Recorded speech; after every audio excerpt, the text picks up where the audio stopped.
बड़े राइटर हैं, आपको मालूम ही होगा कि उन्होंने एक बहुत बड़ी बात कही है। उन्होंने कहा कि किसी भी व्यक्ति को, जैसे मैं कवि के रूप में, उसको इस माइक पर बुलाने के लिए आपको घोड़ों से खींचना पड़ता है, वो इतना संकोची होता है।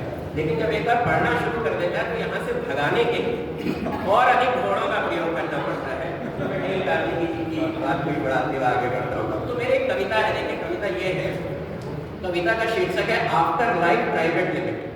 After life private limited. तो कविता के माध्यम से मैं ये कहना चाहता हूँ कि एक व्यक्ति, आजकल अमूमन हर व्यक्ति करते हैं, वो जिंदगी भर दिखावा करते रहते हैं।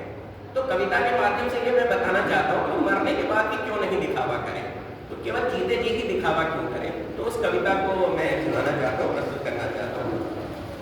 तो कविता इस प्रकार है कि मनुष्य की अंतिम यात्रा की चमक धमक उसके जीवन को परिभाषित करती है। व्यंग देखेगा, मनुष्य की अंतिम यात्रा की चमक धमक उसके जीवन को परिभाषित करती है।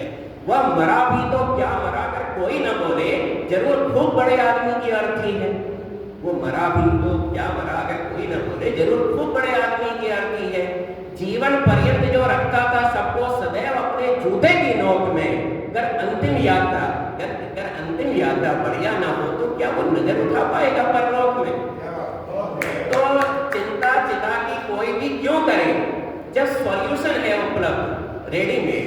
चिंता चिता की कोई भी क्यों करे, जब सॉल्यूशन उपलब्ध है रेडीमेड। इस हेतु तो हमारी कंपनी है after life private limited. After life private limited. शरीर त्यागने से 13वीं तक के दिवंगत की हर जिम्मेदारी हम लेते हैं। वो जीते जी खुश रहे न रहे, परंतु मृत्यु के बाद का सुख हम देते हैं।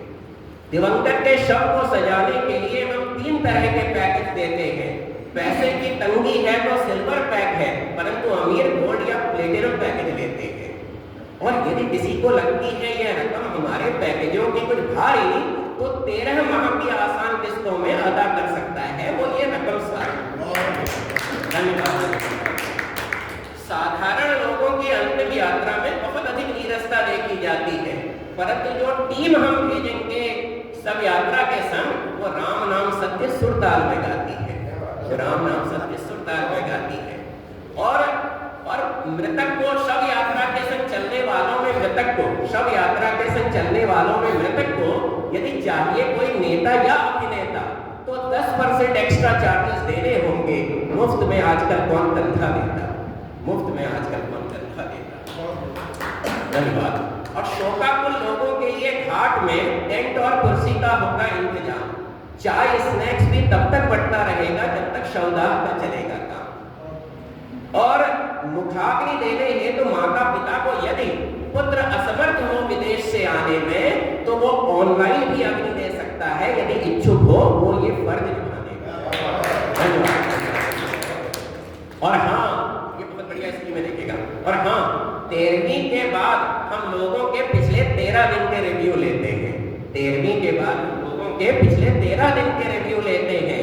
जो 5 स्टार देते हैं उनको हम डाई 1 गेट 2 का ऑफर देते हैं। डाई 1 गेट 2 का ऑफर देते हैं। धन्यवाद। अंतिम समय की यदि चिंता न हो, अंतिम समय की यदि चिंता न हो, तो मनुष्य सुखी सुखी जीवन माफ कीजिएगा, ये अंत वाली चीज में अंतिम समय की यदि चिंता न हो तो मनुष्य,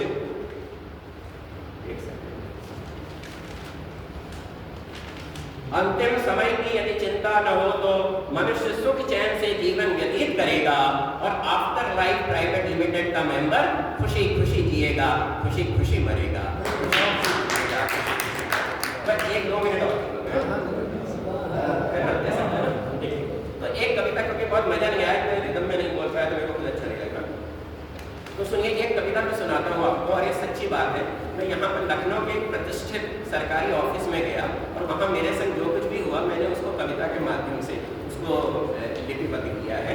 और अगर आप किसी सरकारी सेवा में आप लोग रहे हैं या सेवानिवृत्त हुए, तो अगर आप बहुत ईमानदारी से रहे हैं तो मेरा आपको प्रणाम है। और अगर आप ईमानदारी से नहीं रहे हैं तो ये कविता शायद आपके लिए, तो जरा सुनिएगा। तो मेरी सरकारी विभाग की यात्रा, कविता इस प्रकार है कि मैं सरकारी विभाग में जाते समय क्या कर रहा हूँ, देखिएगा कि मैंने पढ़ी हनुमान चालीसा, फिर किया कुल देवता को याद। फाइल को धूप बत्ती दिखाई, दही बताशा खाया, उसके बाद फिर चला सरकारी विभाग में करवाने आवश्यक काम। मुख्य द्वार के अंदर जाते ही मैंने लिया प्रभु का नाम। रक्तचाप मेरा बढ़ने लगा, हृदय धड़कने लगा कि जोर। जब गुटखा खाते बाबू ने मुझको बुलवाया अपनी ओर। जैसे यौवन में कन्या सकुचाती, अस्मिता की रक्षा हेतु, वैसी ही मेरी हालत थी, सब लगते मुझको राहु के। मेरे बटुए के कड़क नोट है मादक यौवन के समान, उस बाबू की कुटिल हंसी में मुझको दिखे तीर कमान। मदारी बाबू ने, वो मदारी बाबू था, वो सबको नचा रहा था जितने उसके पास आ रहे थे। तो मदारी बाबू ने डुगडुगी बजाकर चलाए कुछ शब्दों के बाण। उन शब्दों का भावार्थ था फाइल में नहीं शेष प्राण। संजीवनी बटवे से निकालो, वो बोला संजीवनी बटवे से निकालो, फाइल से यदि ममता है, भ्रष्टाचार के शक्ति बाण में प्राण लेने की क्षमता है। और जो ही संजीवनी मैंने निकाली, कड़कते नोटों का हुआ शोर, फाइल जिंदा हो चलने लगी अफसरों के कमरों की ओर। और अंत में सुशेर वैद्य को क्या होगी प्रतिभा, क्या कुशल होंगे हनुमान, जितने कुशल बाबू सरकारी, जो मृत फाइल में फूक दे जान। कुशल बाबू सरकारी।